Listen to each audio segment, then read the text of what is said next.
The broadcast is now starting. All attendees are in listen-only mode.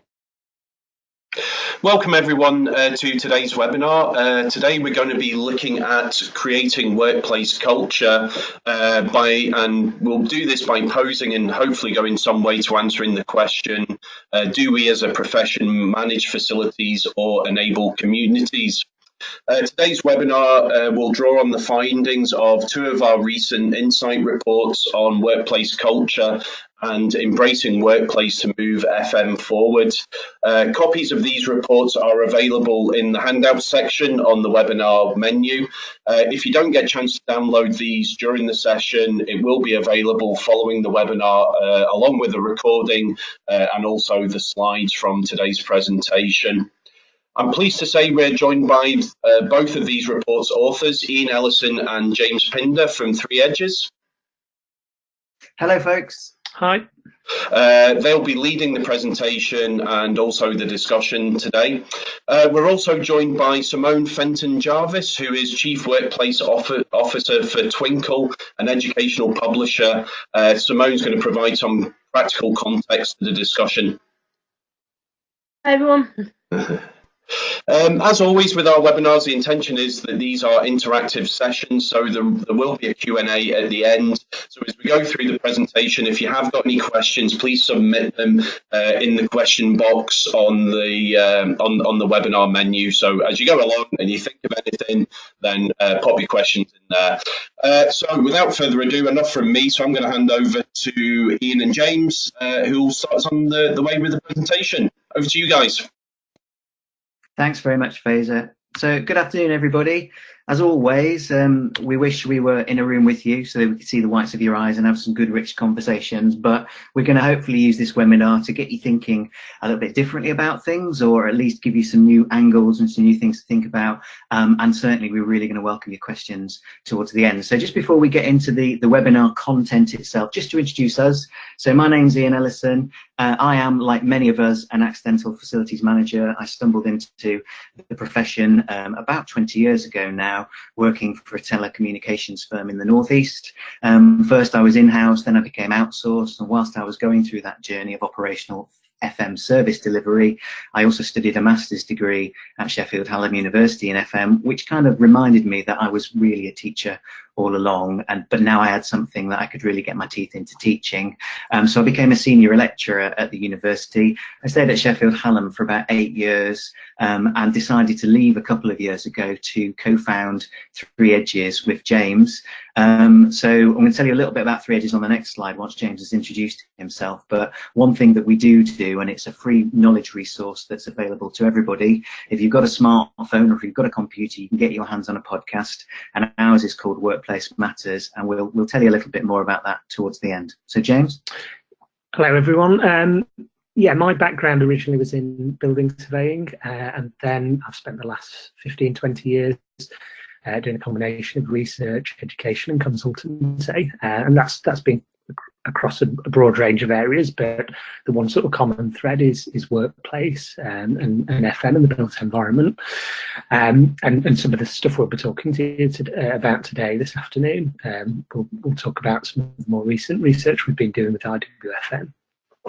Okay, so moving on. Oh, Simone, do you want to just introduce yourself? Yeah, so I'm Simone, Chief Workplace Officer at Twinkl, and I'll kind of tell you a little bit more about myself when I get to my slides later on. Fantastic, thanks Simone. Okay, so we're not going to dwell on Three Edges because we've got a website, and if you like what you hear and you want to learn more about us, then by all means get in touch for a chat or come out for a walk with us, give you a clue to why we're called Three Edges, or ask us some questions. But essentially, we are absolutely passionate about the power of workplace to unlock organisational advantage and your advantage as facilities management professionals, and we kind of go about that within our organisation in different ways. We do learning and development, we do academically robust research, we're ex of a range of different universities, so really good credible research is very important to us. We're quite heavily involved in a range of different knowledge knowledge reports.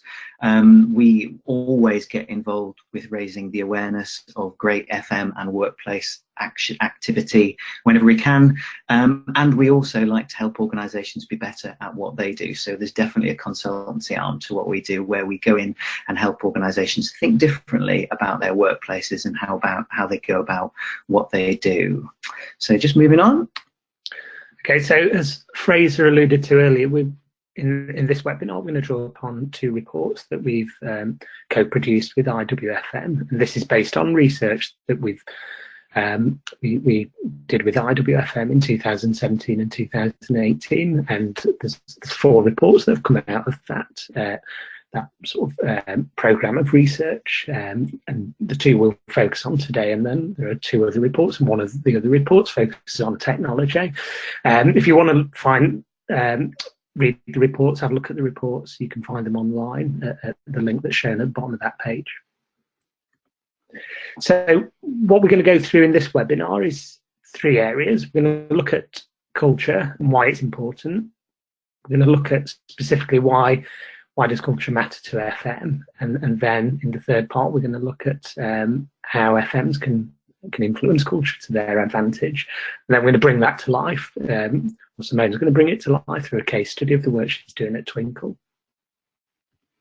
All right, so, and it's probably worth saying at this point that, you know, James and I are going to spend maybe half an hour or so kind of doing some of the theory and the thinking behind this stuff. And it's interesting, culture, it's one of those words we probably use all of the time, but do we ever actually stop and really consider what it means, what it's about, and what it can do for us? So we're going to do kind of the legwork around the theory and draw upon some of the ideas that we were writing about. Each section, we've put in the reports that we're drawing on in the main, so you can sort of, if you want to go deeper, you can go there, and then, as James says, Simone's going to bring it to life. So first thing then, this thing called culture. What is it?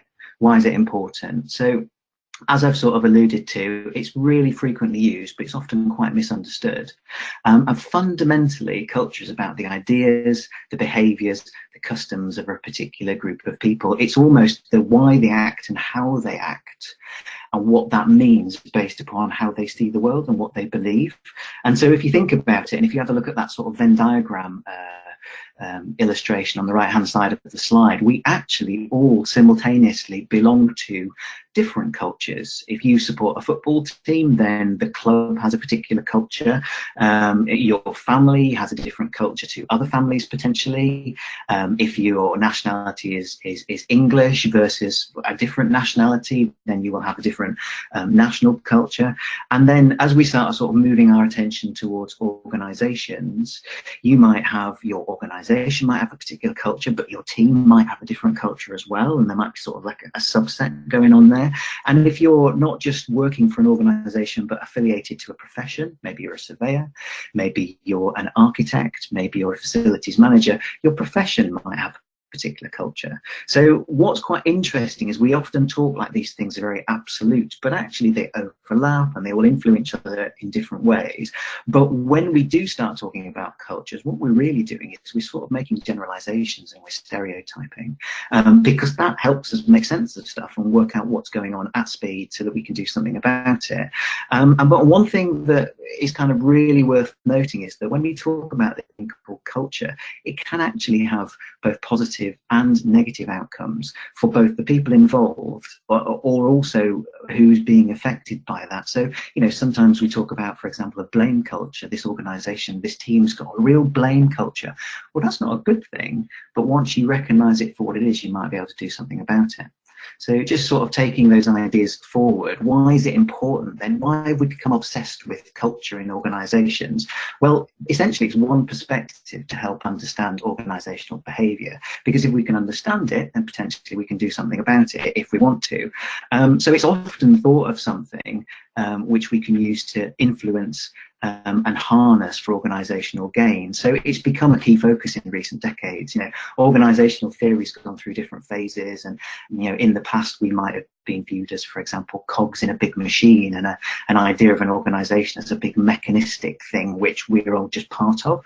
Whereas now we're starting to think about the ways that people work with and between each other and how that can actually be harnessed through a cultural lens for organizational advantage. So it goes without saying that if it's positive, if we've got a positive organizational culture, and by that we mean it's helping rather than hindering, this can typically contribute to organizational performance. But and we'll explore this a little bit deeper in a few more examples as we go. Sometimes organizations set the scene with a big banner for "this is who we are," but actually the different departments, the different teams, there's actually different subcultures at work, and understanding what's going on there might be far more significant and far more important.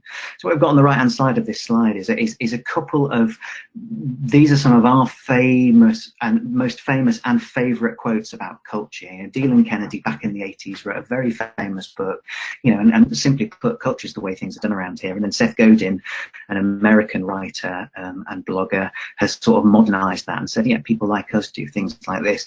The point is, the way that people behave into the world is an embodiment, is a representation of what they believe in, their culture that they stand for, and that's what we need to get to grips with. Okay, so one of the, I guess, most enduring metaphors or models of culture is the cultural iceberg. And I guess one way to view this is as a thinking tool, so a tool for making sense of the world around us. And in the cultural iceberg, there's two main.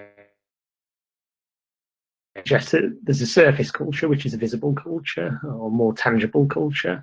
So that's the things we see around us. So in an organisation, it might be the buildings, it might be the behaviours of the people in that organisation and the things they do. But then below that, you've got the deep culture. So that's the stuff that you can't see, the intangible stuff, the invisible stuff, attitudes and beliefs and the assumptions that people make about the world around them. And I guess some key messages from this model is that only a small part of culture is observable. And actually it's the unobservable aspects of culture that are the really important things, because they influence the things that go on above the water line. So they influence how we shape our environment and how we behave, and changing that deep culture can be really challenging, can be really difficult. So we've just included a really simple example here, an FM service example from actually a real life example that we were involved with recently.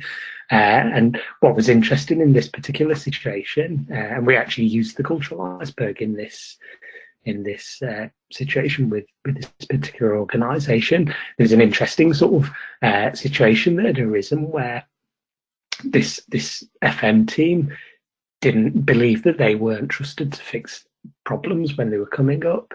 So their behaviour, the way they sort of responded to that or reacted to that belief or acted on that belief was not to tell the client or the client's agent about the problems until they'd fix those.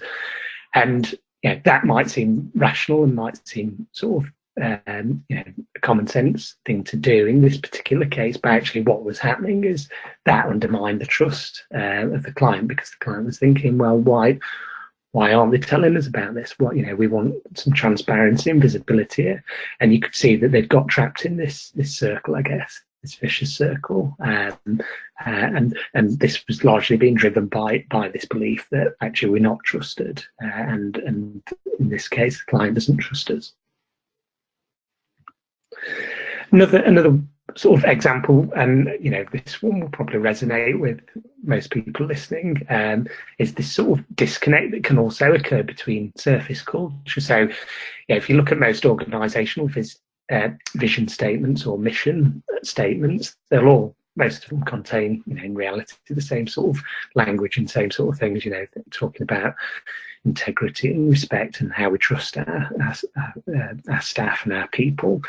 What's really interesting is when you go into organisations, is often you'll see a tangible reflection of that organisation's culture. So let's say you go into the kitchen or the kitchenette and have a look in the fridge, and then you start seeing people writing on milk bottles with marker pen saying, yeah, this is my milk, or this is Ian's milk or James's milk. Don't steal my milk. Yeah, don't steal Ian's milk. Yeah, what does that tell you about the reality of the culture in that organisation? Also, some of the signs and messaging that maybe the FM teams put up in there about you can do this, you can't do that.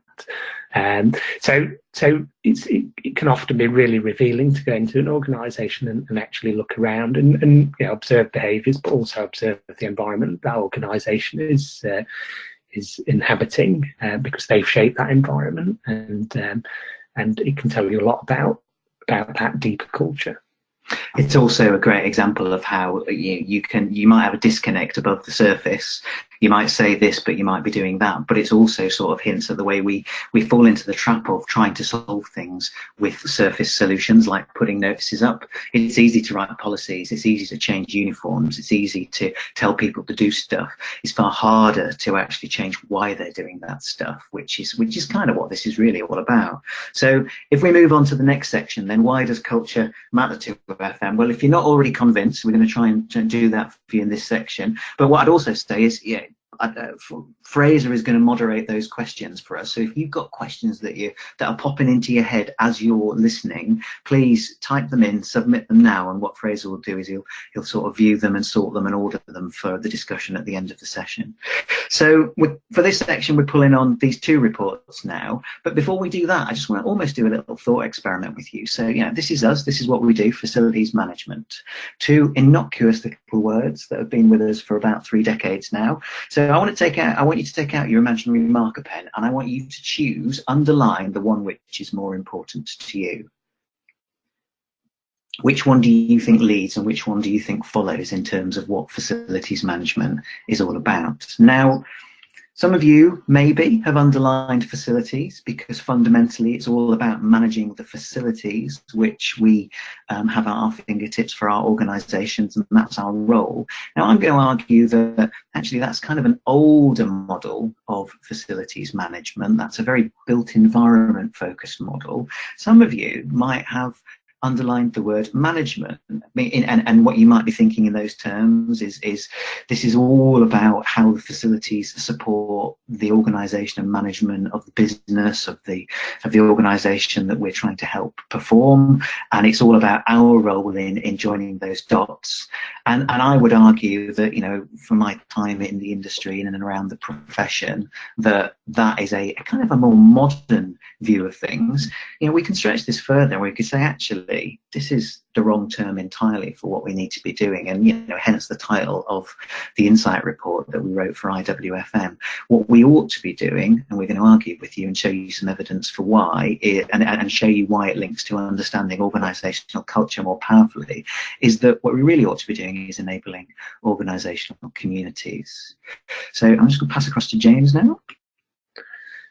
I guess at the heart of what we're talking about today is this notion of changing world of work, and I guess that underpinned a lot of the work we've been doing with IWFM over the last couple of years. And we've taken this quote, which is from a recent article about that changing world of work. And I'm guessing most people who are on this webinar, that will resonate with them. You'll see similar sort of statements and sentiments in other articles and publications, but I think that resonates probably with most people in terms of some of the key trends that are happening there.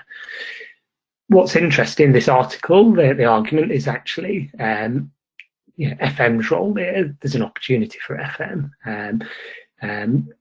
Changing nature of work presents challenges, but also presents opportunities. And again, I think for a lot of people who are probably listening to this webinar, you probably agree with that. What's interesting is, I said recent, this article was actually written nearly 30 years ago. In fact, it will have been written probably 30 years ago.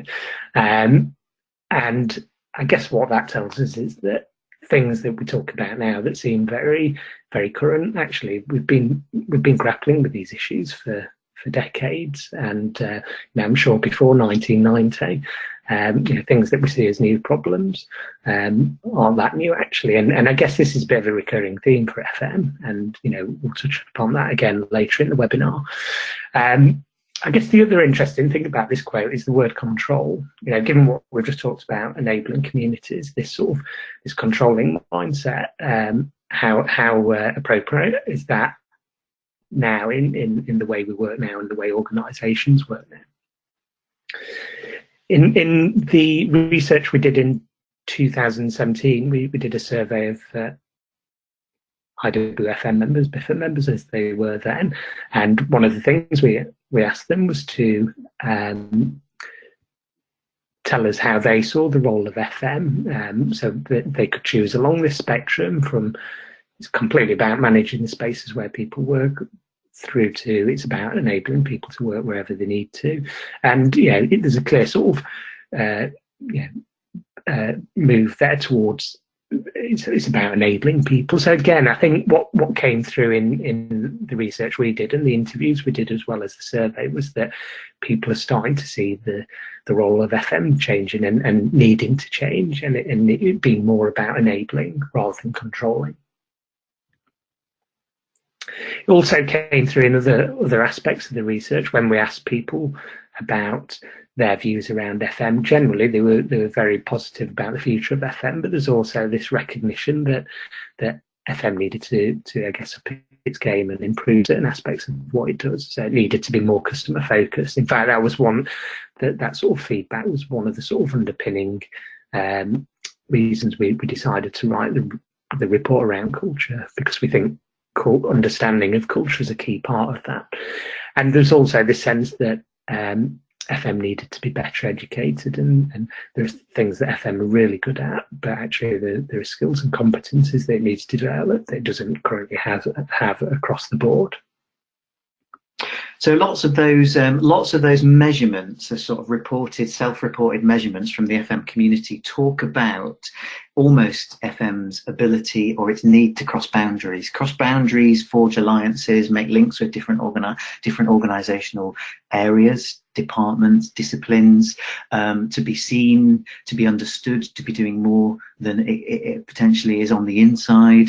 So it gets sort of almost a metaphor of a bridge going on, and this for us is why the importance of understanding organisational culture and why workplace becomes such a key part in all of this. So this is another graph you're looking at from one of the research reports. I can't quite remember which one this one's in. Is this in the other one? Is this in the enabling workplace? I think it's in it's in the workplace. Okay, so what we were doing with this one is similar but subtly different to the last chart we showed you, and what we're asking here is, how do we view workplace? Do we view workplace as where people work, so it's got a very sort of physical grounding to it, or do we view workplace as how people work? Because, just because we think predominantly in this industry that workplace is sort of a physical thing, it's about buildings. If you go across to different areas, so for example, human resources or even the tech sector, workplace might be viewed quite differently. It might be much more about people, or it might be much more about virtual working environments. So we were interested in, people at this point talking about, is it about where people work, or is it about how people work? And you can already see that there's kind of three spikes to this. There's a weighting of people responding in different places, but there are some devout kind of it's about the physical, it's about the where. There are some very different folks saying it's all about the how, and there's a big chunk of folk hedging their bets in the middle. And if we'd done a live quiz, if we'd done kind of a poll at this point before we showed you these results, we'd probably have seen a similar pattern on this webinar because we've done it before.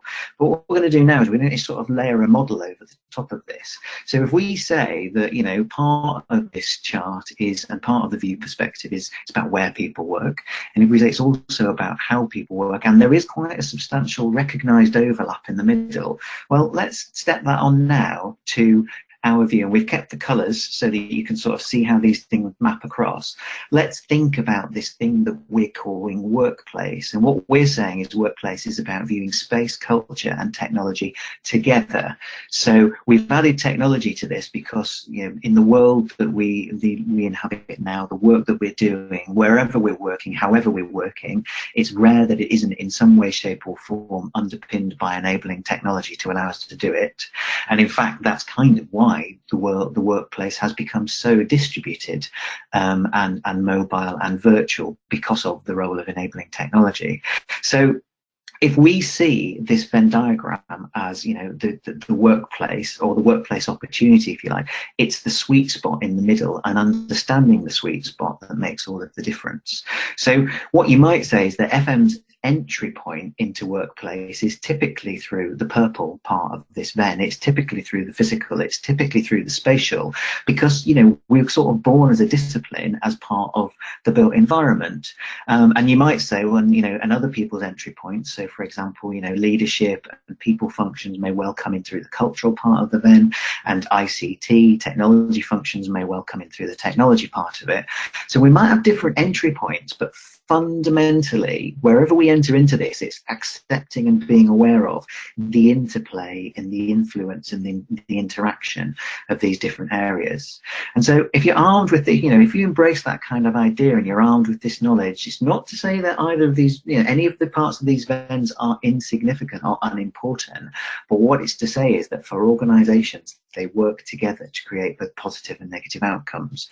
And once we can understand what's going on, then we can really start to make a difference. So we're going to show you a few thinking tools in this presentation to help you kind of almost self-diagnose and go a little bit deeper in terms of your own organizational situations and understanding. And the first thinking tool is what we regularly use up and down the land, and we call it the workplace equaliser. And what we're really, you know, if you think back to the graphic equalisers on your hi-fi systems before there was iPods, and then turn them onto one side and think of each of these lines as a sliding scale, what we'd invite you to do, and maybe do this after this webinar and spend a little bit of time with a cup of tea thinking about it, where do you think your organisation sits in terms of its culture, in terms of its workplace, in terms of its technology? Where would you rate each of those lines, and what do you think the interrelationship between those things are? Is it that your workspace is holding your culture back? Is it that your workspace is really progressive and your culture is desperate to be different, but the technology is holding you back?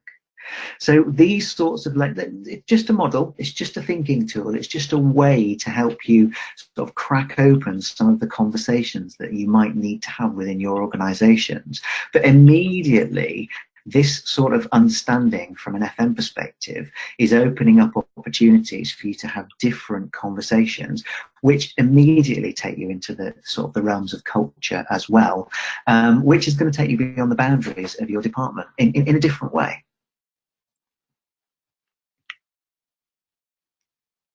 So if we then take that sort of thinking and then step back towards the report, we you know, using these ideas of managing facilities versus enabling communities, actually what we're sort of showing with this Venn image is we're showing that, and the findings that have come back from folk independently when they've asked when they've responded to our survey, is this sweet spot is really important. There is a need to manage facilities, and if you look at the table on the right hand side of this slide, you can see some of the things that we tend to do to enable us to manage facilities, to do the stuff that we do.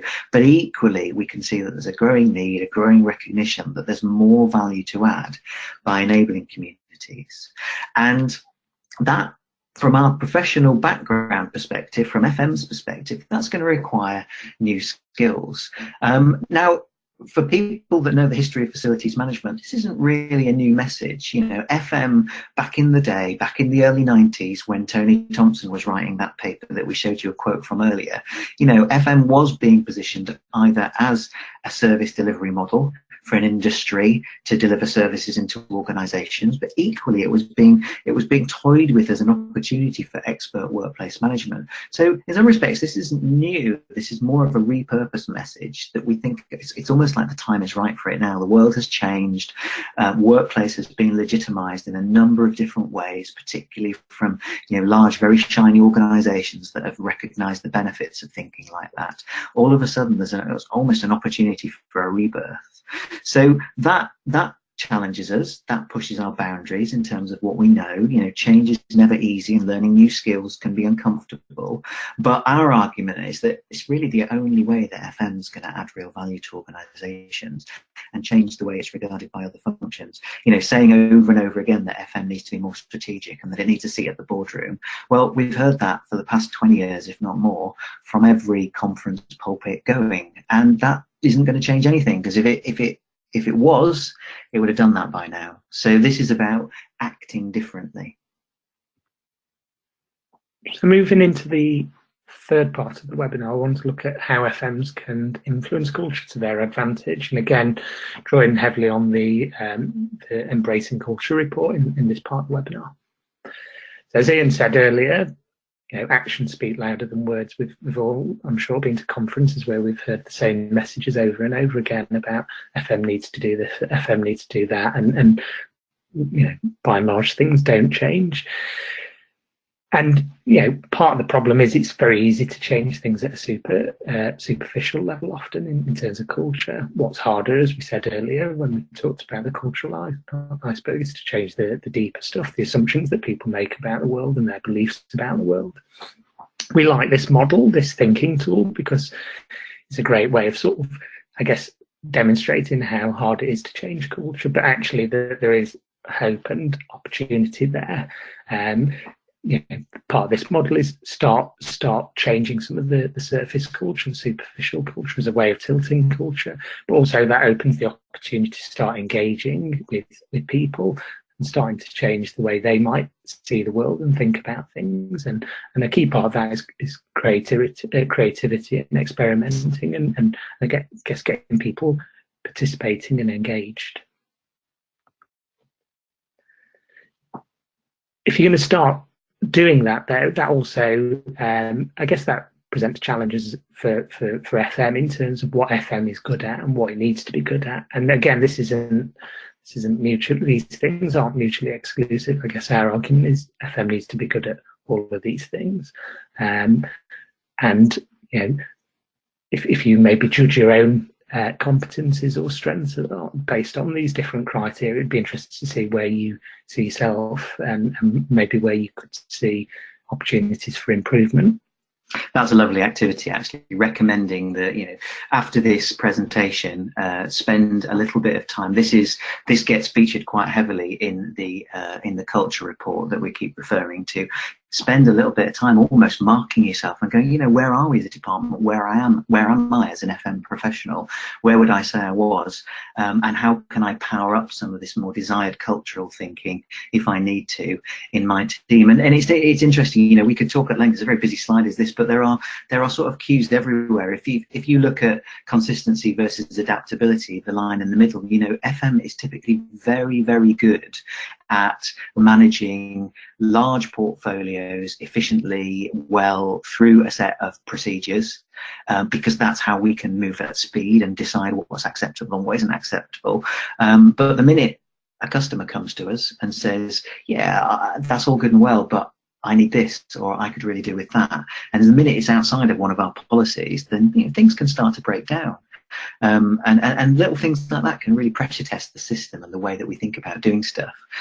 Training and learning, that's really interesting because, you know, particularly when we focus so heavily on compliance as an industry, because that's part of how we justify our value to organisations, training is implicit. But if we're training to focus on particular needs and particular skills, are we switching off opportunities for lifelong learning? Because it's the learning which unlocks the confidence and the ability to think more creatively, which, as we've just shown you on the previous model, is part of how to power up cultural change.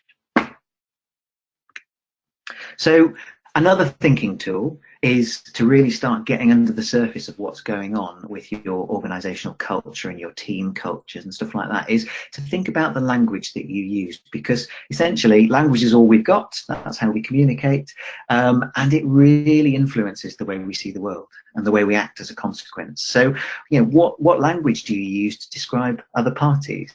So, you know, do you call people users? Do you call them clients? Do you call them customers? Do you call them colleagues? Now that might be really, you might kind of go, well, it's a word, right? What does that matter? But actually, Words really carry significant weight, and they can affect worldviews. You know, Neil Usher has written on his blog Work Essence about, you know, if you call people customers, that immediately creates a relationship between you and them, which is very different to calling people colleagues. If you're colleagues, you're in it together, and whether that's across the boundary of you know, an FM service delivery model or not, if you call people colleagues, you tend to be in it together. If you call people customers, then you're there to serve them. What does that mean? And, you know, users might be quite common in our built environment industry, but users is also common in hospitals. A user in a hospital, a user in a healthcare setting means something completely different. And so it's about tuning in and listening out for the words that people are using, because they really do affect the way that we create the workplaces for the organizations that we're involved with, and also how we go about managing them. So, you know, the next example I've given there is, you know, when you are telling people how to work in a space, when you are trying to help them work in a space, are you telling them? Are you helping them? Do you write rules, protocols, policies, or do you issue guidelines, or do you even just have a bit of etiquette? Would you be bold enough to say, do you know what, we don't need to write a list of anything to hang up on the wall, because we trust our people to tell each other the right way to do stuff and help people understand just through the stories that they tell. So James and I have seen lots of different approaches and lots of different organizations, and it's not that they're right or wrong. Do they culturally fit is the key question. And so often we see disconnects, and that's when you start to, it's almost like a thread that you can pull out. Once you start seeing a thread and you tease it, if the thing starts to unravel, you know you've got a cultural disconnect, and you know you've got a problem that you need to sort out. So this thinking tool is really encouraging you to spend a little bit of time thinking about the language that you use yourself with your team in terms of the way you go about what you do. And thinking tool 3 kind of stretches that a little bit. It kind of says, so, you know, this is from our research again, so it's in one of those reports. Let's think about, you know, if work is where you are, if work is what you do, so back to that graph that we showed you earlier, what does that mean in terms of how we guide our people? Are they users? Are they customers? Are they guests? Do we treat them like free agents? And how does that mean we view our workplace? Is it a facility? Is it a building? Is it a service? Is it an experience? Would we say it was a community? And what's really interesting is with the likes of sort of co-working, such a prevalent real estate solution at the moment, particularly in cities, you can actually see how different brands are pitching up differently to this kind of model. So, you know, you might say that the proper co-working spaces that are all about helping startups survive and prosper together, well, that's workplace as a community. The sort of property folks who've got in on this game and who are starting to sort of use co-working as really a way to provide service office space, well, they might be talking about workplace as an experience. And what we might more traditionally do for our organizations is actually treat workplaces either as a service or a building. And actually, does that start to show why we may be at such competitive risk when it comes to some of these different ways of doing things? So the final thinking tool I want to show you just before we hand across to Simone, so to do the sort of almost a case study around Twinkl, is just how, okay, so let's take stock. We started to understand what's going on culture in our organizations. We've started to recognize that there might be ways of either more aligning the way we do stuff so it's delivered better, or changing the way we do stuff so that it's delivered better. And there's a real people, behavioral, cultural element to this. Well, we've been working with a change model quite recently with a number of different organizations that is articulated absolutely brilliantly by a management consultancy based in London called the Pioneers. And I really urge you to go and have a look at some of their white papers. But basically what the Pioneers say is, and they've got a guest slot in our report, so you can read a couple of little mini articles that they wrote and joined us on the report that we've linked to. But people are social creatures, right? People, they're influenced by the social cues all around them from other people about what and isn't acceptable. And that really just brings to life Seth Godin's quote, you know, people like us do things like this. It's acceptable to do this, it's not acceptable to do that. What that means, to pick up on the other cultural quote that we love, the way things are done around here is actually always the most common way. And that means that changing it is really, really hard. And to pick up on that old adage, why on earth would you stick your head above the parapet if you're likely to get it shot off? So what this model argues is that you're likely to get it shot off is because people will always try and pull you back to the norm. They will try and always pull you back to what's acceptable based upon the way we do stuff around here. Don't do that. That's not the way we do it. You'll get us into trouble. You'll get you into trouble. Stop pushing the boundaries.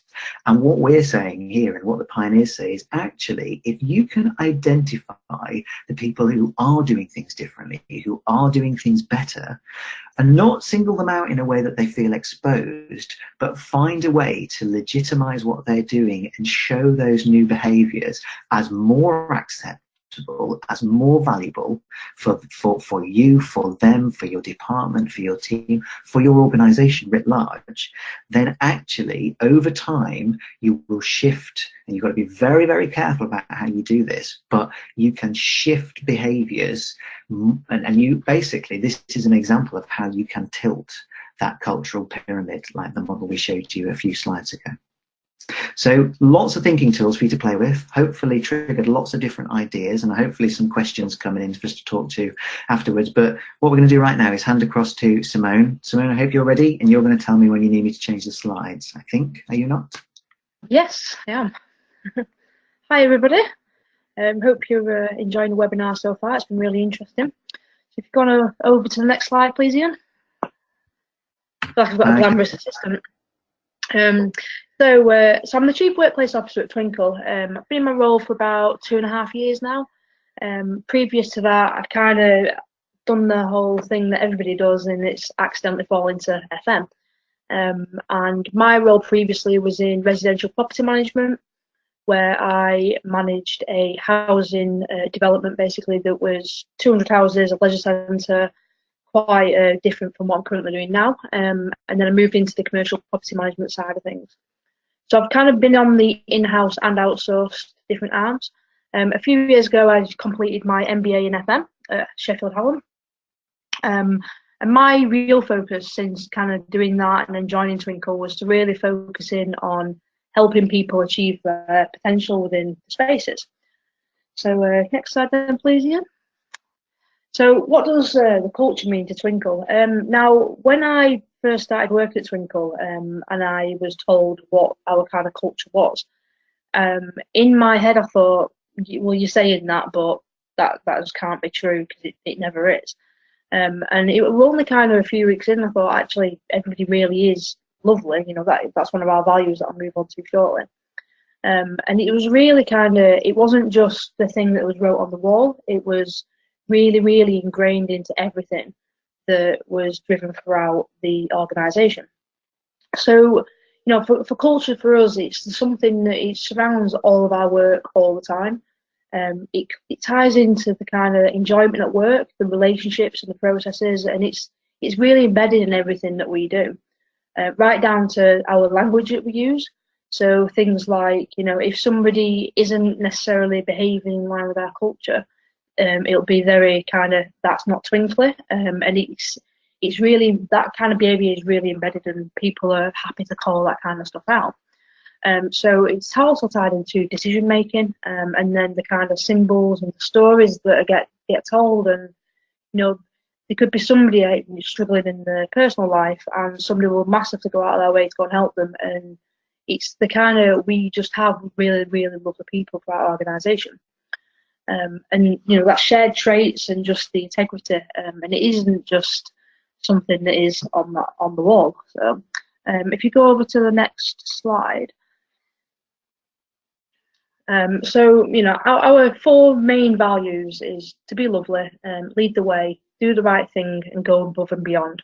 These have been our values, the official ones that have been on the wall, for about 1.5 years now. Previous to that, we had a slide of kind of eight different values, and the kind of thought was that not everybody was really bought into the values or didn't necessarily, you know, with being 8, they couldn't even remember them. So we kind of did a whole workplace transformation piece with all our members of the team, and we said, right, you know, what are your values? What do you think Twinkl's values are? what do you think our values should be in the future, to make sure that we remain as we are and continue to improve as well. So this is where these 4 values came from, and it all leads up to our mission of to help those who teach. Next slide then, please, Ian.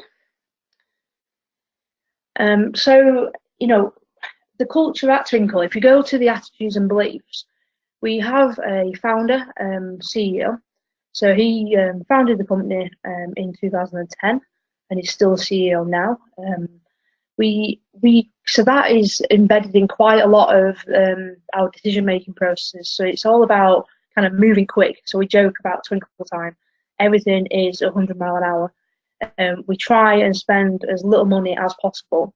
And it's this kind of being a bit innovative. Don't just jump to let's just do this thing. You really have to think about the situations that we're in, and just really bring the team along with us and ensure the whole collaboration within the workplace. Something that we started on recently actually is the radical transparency aspect. And at first, many people felt potentially a little bit uncomfortable. And that was a bit of a signal to us that maybe the culture isn't as open as some people thought it might have been. So at the moment, the radical transparency aspects are really being worked on to see how we can ensure the psychological safety that's needed in the workplace for everybody to just be open and honest and give that critical feedback and receive it as well. We're very agile. Everything's moving very, very quickly. We focus on failing often, failing fast, but failing better. So it's this continuous improvement. And if you've read The Black Box Thinking by Michael Syed, that's something that's really ingrained in all of our kind of performance management, all decisions that are taken. So we're always looking about how to improve what we do, and what's next, and what's the learning point that we can carry forward. So if you go on to the next slide, please, Ian. So the physical things, now obviously being on it is an IWFM webinar, so I'm going to talk about these physical things because it's probably the things that I feel people, well, I know that people see it easier, so it's a little bit easier to connect with, and it's also the things that are the easiest to change. And without the physical things, you can't have a rubbish workplace but with great culture. It all has to be joined up, it all has to connect in. So with our physical things, everything's ingrained. So even right down to recruitment.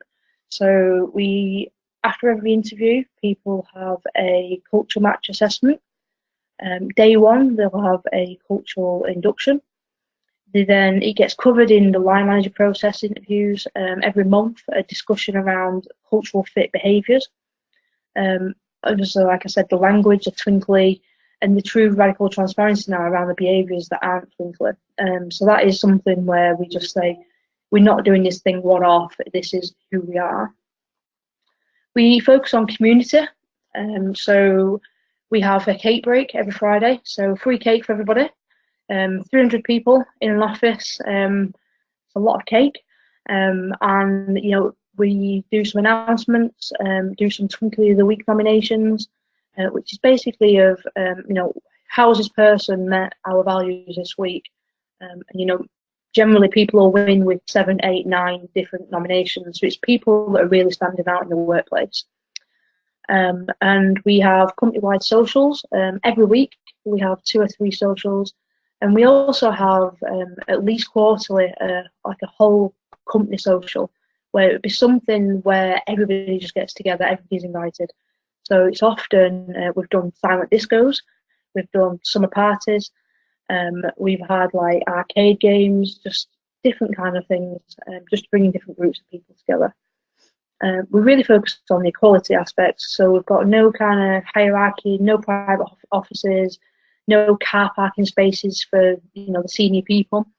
There is a car park raffle, which is done at cake break each week, so people can really see that it's not rigged. And then well-being as well. So well-being a few years ago for us was something like, oh, it's mental health day, so okay, what we're going to do on that day.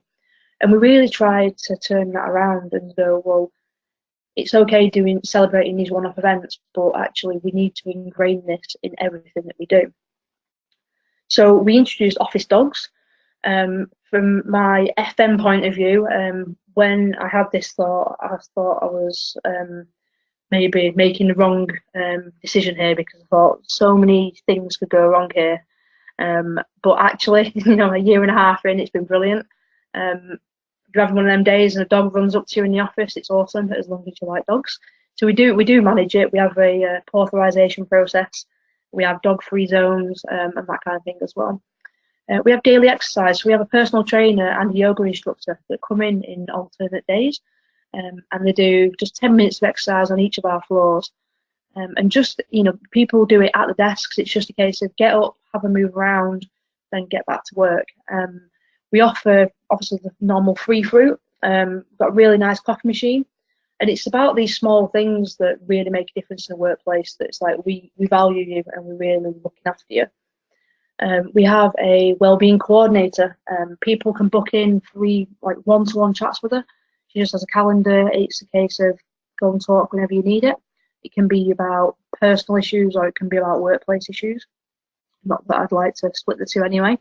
But then also we have areas, physical spaces. So we've got a take 5 zone and a relax area, and I'll show you some pictures of them in a minute. We really value our people, and we've got a nice office. We now offer flexible working, and we're also improving our benefits package. And it's about that kind of, we don't just want you to come to work and work yourself into the ground. We want you to enjoy being here and feel like you're at home when you're doing that.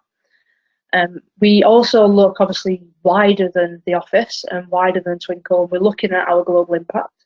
So we have a no printing policy. There's only a certain amount of people that can actually print things, and it's related to job-specific roles rather than seniority or anything. We have an eco area, loads of recycling stations, and we've committed to being a plastic-free workplace by 2020. And we do a lot of work with charities and partnerships as well. So go on to the next slide, please. So here's a few different images now of things that we do in the workplace, just to really show that this is what our culture is. Because it's often when you try and do the change that people will connect with the physical things easier. So if we can get them right, it makes the other changes a little bit easier, I think. So we've got a nice cafe area. This is for well-being purposes. It's not a case of go and have meetings in there. This is a go and take a break, go and chat with people, get a nice coffee. We've got the relax area. In there we've got a Headspace app. We've got some mindfulness colouring, and it's just it's a really secluded area, and it's a case of go and take some time out if you need it. We've also got the Take 5 area, which, as you can see from the LED panels on the ceiling, this is a new thing, and these are blue light filtered lights, and they're for helping seasonal affective disorder. And it's the kind of, if you're not getting outside much and you can't get outside for any reason, then go and take 5 in here and just kind of, chill out for a little bit. We've then got different breakout areas, different tea point areas, and small things like the fish tank. It's just bringing different things into the office. So if you go on to the next slide. We run regular focus groups. So we ran recently what's working and what's not working sessions around the workplace. So everybody got a Polaroid camera to use, and then they stuck photographs on of what's working and what's not working. And it was about getting that feedback from people about what they value, what they think needs to be changed, and just to really make sure that they felt included in this process of the constant improvement of the workplace. We've got obviously good coffee, office dogs, and then Twinkl of the week as well. And that person who wins that gets a little trophy for the desk for the week. So go on to the next slide. Here's our eco areas. So this really was about, if we're going to have it ingrained in our culture, we need to have that visible presence of these things. So it was about making it in a twinkly way and about keeping it nice. And as you can see, it works really nice. So, next slide. Here's some of our socials. So again, as you can probably see from the Instagram frame, the kind of work hard, play harder. So it's not about people just working. We want people to take this time out and really enjoy being at Twinkl and making friends and being in that community feel as well. And then if you go to the next slide, please. Yeah. So on back away from the photographs, back to a little bit more kind of theory. So tribal leadership, if you've not kind of come across this before or read anything around it, I would highly recommend it. It's really, really interesting. And it talks about 5 stages of tribal leadership in the workplace. And when we kind of came across this a few years ago, we really kind of said, right, okay, where are we and where do we want to actually get to? And we found that the majority of the company was in stage 4. And by that stage 4, I mean that, you know, we're great, we've got stable partnerships, we've got this tribal pride, and it's all about the we and the collective we doing good things. We found that obviously it'd be amazing to get to stage 5 where life is absolutely great. We've got really good, strong teams, and we've got this innocent kind of wonderment. And you know, it was about like, how can we get to that stage 5? But also, if there is anybody working at stage 1, which is life sucks, or stage 2, my life sucks, or stage 3 of I'm great but you're not, how do we kind of bring them along to get them back into working in that kind of leadership and culture that we really push at Twinkl? So our language is in a lot of kind of, we use a lot of mirror concepts within our leadership. We encourage our leaders to really kind of give where the can't think of the words I'm thinking of, where the gratitude's due, give that to your team members. Not just to go, oh, I've done this. It's all about the we. And focusing on that greater good, which is to help those who teach. And it's all about our kind of team feel, not individuals. Give the credit, but like keep the blame. Don't blame anybody for anything really. And it's all that kind of collective group decisions, taking opportunities to achieve the greatness, and really just watching tribes grow through the shared values and the triadic relationships as well. As you can see from that image, you know, if it's 2 people always talking to each other, then that's more kind of stage 3 behaviours. But as you get 3 people talking to each other, and it's 3 different ways and many different ways, and it opens up, this is a stage 4 that we're at. Stage 5, it'd be probably another few diagrams there and lots more arrows added in. And as we're growing, and we are growing very quickly, this is something that we're really looking at of how do we maintain who we are now? How do we maintain that kind of community feel and collaboration? So that's something that's kind of the next stage at Twinkl.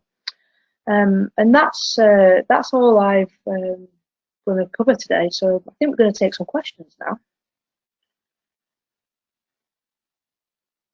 Do you want to talk about how well it's going? Oh, sorry about that. I've got another slide. Yeah, that'd be good to cover this bit. So the impact of doing all of these things that I've just said, the important bit. What was the actual results? So with Twinkl, we've had 100% growth year on year. And you know, to say we're only 9 years old, we've got 502 team members. We're operating in 172 countries. You know, what we're doing is working. And we find that our team members have got this really true, profound connection to Twinkl. You know, when people leave the organisation for various different reasons, they'll always stay in touch. They're always going, how's things going? Nobody kind of leaves with this bad taste in the mouth at all. It's for various different reasons. We've got really good high staff retention. And like I said about the workplace free of single-use plastic by 2020. And over the last 2 years, while we've been really looking at our culture, as we've been kind of experiencing this fast growth, we've started to measure different things and how different things are impacting. So we've got team engagement levels have increased from 72% to 91%. We've had an 18% increase in productivity amongst the production line teams. We've had a 20% reduction in sick days, which equates to 2.42 sick days per employee, and the UK average is 4.1, so pretty much 50% under that. It makes a massive impact, and a 32% reduction in energy costs, as well as 21% reduction in maintenance costs, 86% reduction in printing, and then a 27% increase in recycling. So it's showing that all of these things that we're doing to really bring our culture from the kind of core values right up into the physical is having really, really good impact. I mean, in monetary value, this has saved the organisation around £2 million. But it's not really about the savings or the money. It's about making sure that we're focusing on our mission and we're having a really positive impact on the world as well. So now I'm done, and now we'll take some questions. Thanks everybody. That was a really good session, really interesting, and very, very thought-provoking. I'm kind of conscious that we're pretty much up to our time, but we'll maybe run over a little bit so we can take some questions quickly. Do we want to do? I know we've got some slides just looking at kind of further information. Do we want to just cover that, Ian, and then we'll jump into questions? Yeah, if you don't mind. So, Yep. as we've said a couple of times, you've got these insight reports, and there's much more on there. So, there's a great free repository of information with lots of different stuff. You should know about this already if you've been to the IWFM website, but in particular, the workplace section under the research page. Have a look there. If you want to listen rather than read, then you should know, I think I mentioned at the beginning, we've got the Workplace Matters podcast. There's 20 odd episodes on there, and there's more to come this year. So if you've got a smartphone, or if you've got a computer, and streaming podcasts, a bit like on-demand radio, it's an absolute doddle. So go and have a look. And if you want to go really deep with some of this stuff, go to the Academy pages on the IWFM website, because James and I have got, in partnership with IWFM, we've got 5 workplace courses now, which essentially take you from really improving your understanding overall to specifically how to evidence, design, sell to your leadership and implement workplace change. And that's kind of the way that we've designed it. Over to you, Fraser. Excellent. Right. A couple of questions. I think initially these are both directed at Simone. If you have got any other questions, then submit them via the questions tab. Heather asks, she's currently fitting out a new office. She loves the lampshades in the staff canteen area. Where do you get them from? Oh, I'm not sure actually. If you connect with me on LinkedIn, I will find out where I bought them from, because it was a few years ago, so I can't quite remember. No problem. I do know that they're made from 100% recycled products, because they're made out of cardboard. Excellent, very good, excellent. Lynn asks, how do you measure team engagement levels at Twinkl? So we use the Gallup 12 questions, and if you've not come across them, again, feel free to take a bit of a connect with me and we can have a chat about it. But we run a survey, so every single day, all of our team members, when they log on to our kind of intranet, they get asked one question. This obviously pulls through all the data, and from that we measure the engagement levels using the Gallup 12 framework. Excellent. Next one from Alice. I'll throw this open to the panel. Ian, James, you might want to jump in on this one. Which one is I think Alice means more important, where people work or how people work? Shall I have a stab at this one? I think it's quite interesting, is this, because the way I would interpret this is what's more important, space or culture?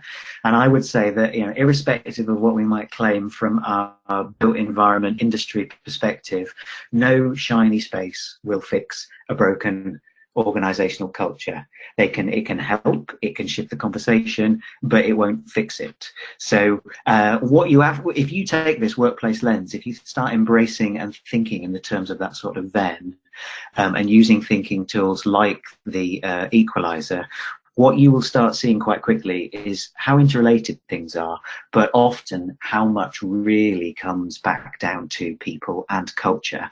And if you don't face that head on and do something about it and lead by example and get involved in those conversations, you're not actually going to make as much impact as you could make. Excellent. One question actually, I was going to ask. I mean, I'm not an FM. You know, my background is learning and development. So, you know, obviously we have our own challenges, but I think some of the challenges that L&D has and FM have are fairly similar. I think one thing is that I'm interested in is around culture, and culture is obviously challenging in the fact that people bring their own preconceptions, bring their own experiences, their own kind of work and personal history into work. So from that perspective, you know, how do you start going about kind of changing that culture? Because it can be quite a difficult shift in some organizations. Simone, do you want to go, or shall I have a go? Yeah. So we don't, we encourage people to bring their whole selves to work. We don't expect people to become somebody else because they're at work, and it's the kind of work-life balance argument. It's not a balance. Like, work is part of life, life is part of work. So when people do come to the workplace with any kind of baggage or anything like that, as you say, it's about working with these people, using coaching and mentoring, using the wellbeing chats, and via leadership as well, to really ensure that they've got enough support to make sure that they, you know, do feel supported in the workplace, but then to almost mentor them and coach them through change that might be needed. To make sure that they are remaining, like, you know, performing highly in the workplace. I think that's a cracking answer. I would just add to that you know, it's about alignment as opposed to change. It's about getting things in alignment whilst allowing people to be different and themselves. And there's a lovely message in this about adaptation rather than adoption, which is another concept that Neil Usher's written about on his blog. So, you know, rather than telling people they have to adopt a new practice, it's about how do you set it up so they feel drawn to a new practice and they adapt it instead. So it's about being far more culturally sensitive rather than demanding cultural change. Excellent. No, that's good. Simone, I think kind of linking back to what you were saying, did you find within your organisation that this was consistently adopted amongst the organisation? Did you find there was kind of pockets of particular teams or particular functions that were kind of more resistant to this? No, I think it's been very consistent. It's been something that Twinkl from day one has been really, really strong at. Our CEO has got really good values naturally, so it's something that he built into the organisation, and has always kind of been there. So I think that did make things a little bit easier in a way, because people always knew that this is the Twinkl way. And then I think the things that have changed is our recruitment methods. To really, instead of trying to kind of fix issues once it's happened, to try and be a little bit more preventative, and to make sure we're getting the right people from the start, because getting the wrong person is bad for them as well. Excellent. No, that's grand.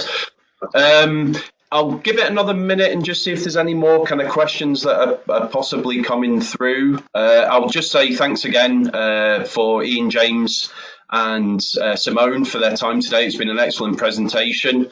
As Ian's flicked up, if you do want to learn more about workplace and you are interested in exploring the topic more widely, then there is our academy courses available. So please do head over to the website if you are interested in that. If you do want to have a look at the reports as well, then head over to the IWFM website and access them there. Nothing else coming through, so I think we'll close it down there and let people get away and grab the lunch and things like that. So thanks again, James and Ian and Simone, for your time today. Welcome. Thank you. No problem. Excellent, and I hope I will speak to you all again on the next IWFM webinar. So thanks a lot for joining us today.